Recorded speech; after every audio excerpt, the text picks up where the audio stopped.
And I'm going to introduce you another loop structure, which is do while loop. Do while loop executes blocks of code several times as long as the certain condition is satisfied. Now this is the syntax of do while loop. And this is the initialization and the do, the expression, the increment, and the while condition.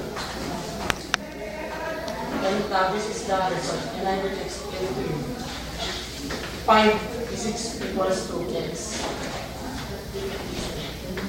5 plus 5 equals 10, and it is true. The 10 will be the value of x. Now, 10 is greater and is less than or equal to 15. If true, the 10 will be the value of x. Then, 10 plus 5 equals 15. Then, the while condition is 15 is less than or equal to 15. Then, it is true. Then, the 15 will be the value of x.